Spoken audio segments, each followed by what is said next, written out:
will be fun. Thank you guys for joining today and doing this. It'll be a lot of fun. Yeah, Rhonda, tell me a little bit about you. Yeah. Married to a darling Irishman. The last, we had 38 years, it was in February, 3 daughters and 6 grandchildren. And Wow. 2 years ago in January, I was moved out of my corporate job, arrived to work one day and they said that my position had been eliminated.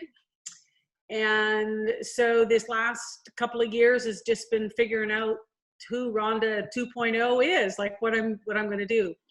First, I decided that I was going to create an online course. I was pretty committed to having a business online so that we were flexible. I don't plan on working that many more years. Right. So it was more, having something that could be a residual. So I created an online course. It's called Leaders Grow First, and it's for emerging leaders, teaching, training, cultivating new leaders. That's where my heart is. They get shafted so often as far as funds, as far as attention, as far as training in companies. They're kind of thrown in and sink or swim or fly by the seat of your pants kind of thing. So my focus is that. And January of this year, January 23rd, I launched my podcast. It's called Leadership Simplified. Created it as a resource for emerging leaders. Now, what industry did you said you were in before you launched your business? I worked for a chocolate manufacturer. I was, at the end, I was the operations manager. I managed 5 different departments. Wow. Okay. Well, I noticed a couple of people joined. Mark, what's going on? Hey, how are you, man? How you doing? I'm doing well. I work with Melissa. I wanted to join in and just, say hi, see if there's anything I can contribute or. Well, I'm excited, Mark, for you to talk about your experience too, because you've been on LinkedIn quite a long time. So. Yeah, I guess I have actually. Mm-hmm. I don't know how long it's been that I've been serious with it, which is, there are a lot of people who've been on LinkedIn for a long time, but not many people who are serious with LinkedIn. Mm-hmm. And so I don't know if it's been serious, if you call it serious, but I did post a lot of things because, well, I like to talk a lot. I guess the best way to talk is into a phone and just type it out. And anybody who wants to hear it will do it. Anybody who doesn't won't.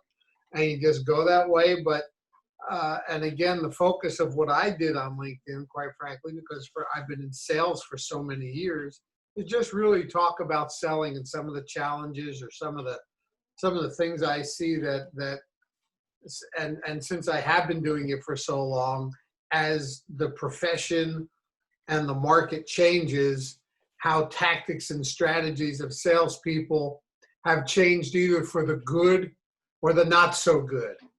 And just want them always to comment on what to look at and why some of the stuff people are doing doesn't seem to be working, and focused on that. But over the course of, maybe it's been 3 or 4 years, I guess I've built a fairly reasonable, I'm not a superstar, but there are 4,000 or 5,000 or 6,000 people who follow me. So I must have said something right somewhere along the way to get people to want to listen to it.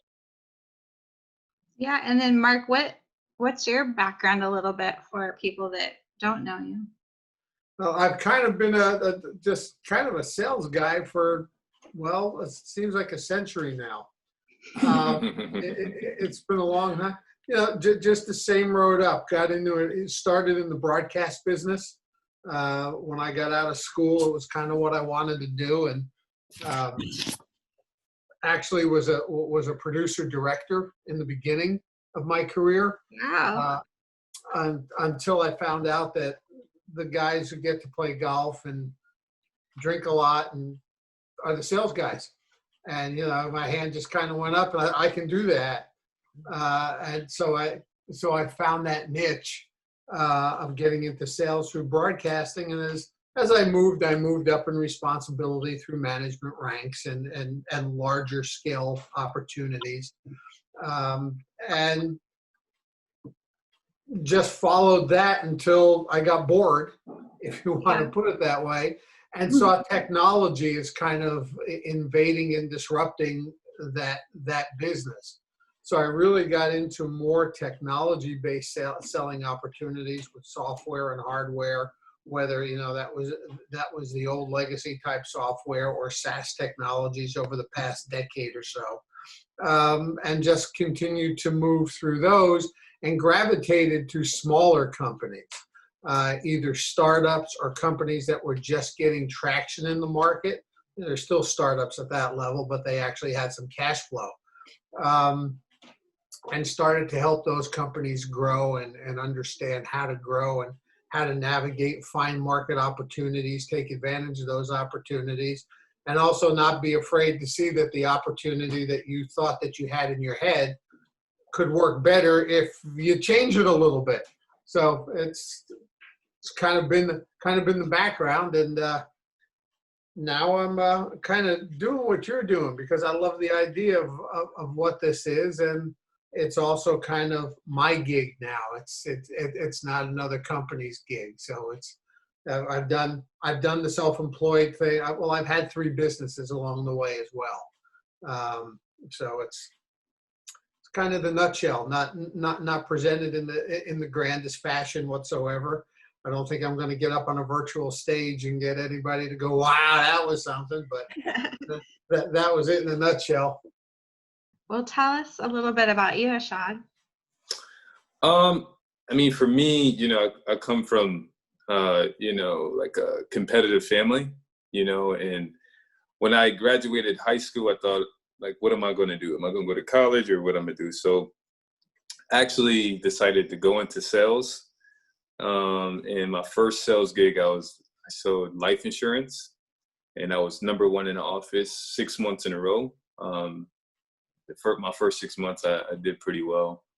And then I got, around the first year, I got married. So I moved to Buffalo. I was in Buffalo for 3 years. And I sacrificed, my sales career there because she wasn't comfortable with 100% commission. So her and I started like a hair salon together. And I did the sales, the operations, the marketing, and stuff like that. And, we grew that. And then we got divorced. So then I started over. I moved back to my hometown. And, I did home improvement sales for Sears until they went out of business. And then recently I worked at a co-work before the pandemic. And I helped grow. When I started there, they were only about 45% capacity, and I got it up to 95% capacity, and retained a lot of the clients for the 2 locations that we had. But then outside of that, like with LinkedIn, like I've probably been active on LinkedIn probably 6 years, 6, 7 years. Serious, like he said, sometimes you're not as serious, like seriously probably for the last 5 years. And it's good to see the shift because it used to just be like a, if you find a job, go on LinkedIn. But it's become much more than that. It's become like a personal branding tool. So I'm happy to see like where LinkedIn has come, how far it's come, and how it has shifted and developed. So that's pretty much my background. That's great. And then I know you've gotten work through LinkedIn, and you've made a lot of connections also through LinkedIn. So I've gotten clients from there. I've gotten, job opportunities and stuff like that from there. But my intention with LinkedIn is literally just to, build connections, meet new people, help people where I can. But if opportunities come, and it fits, it's the right, value proposition, or it fits my core values, I'll take it. But my intention is just to, meet new people. And then Jonathan, tell us a little bit about you. I work with Melissa and Mark.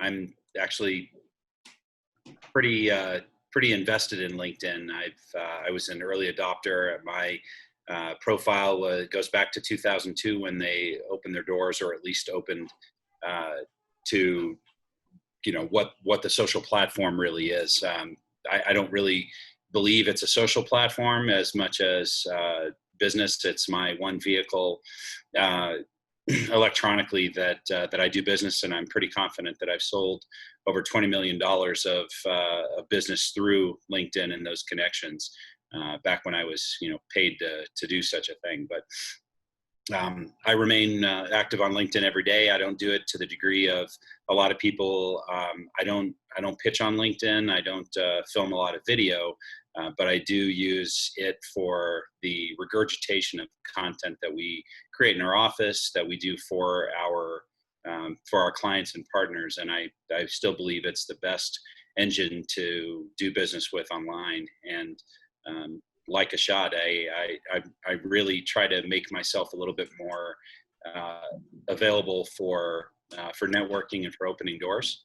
And like a lot of things in life, LinkedIn is what you get in what you, or get out what you put in, which means as long as you're active every day, even if it's just saying congratulations for somebody's new job or wishing them happy birthday, I think those are the absolute minimum things that you should do. And in our office, although both Mark and Melissa work remotely, those of us who work in the office under normal circumstances, not during the COVID protocols, but we dedicate an hour in the office to LinkedIn, including green room sessions and the film space that we have in our office. So I believe it's terrific for personal branding and obviously for spreading word. But if you use it for what it's intended to be, Melissa, I think it's a networking tool, and it served me very well over the years. I come from a 15-year career in the hotel industry. I've been doing that in 2002.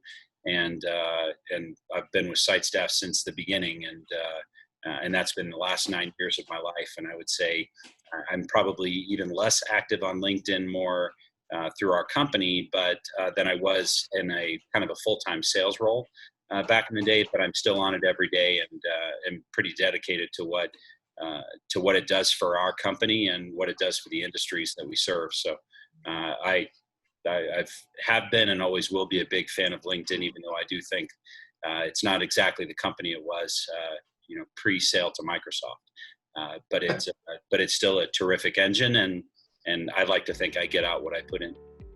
Awesome.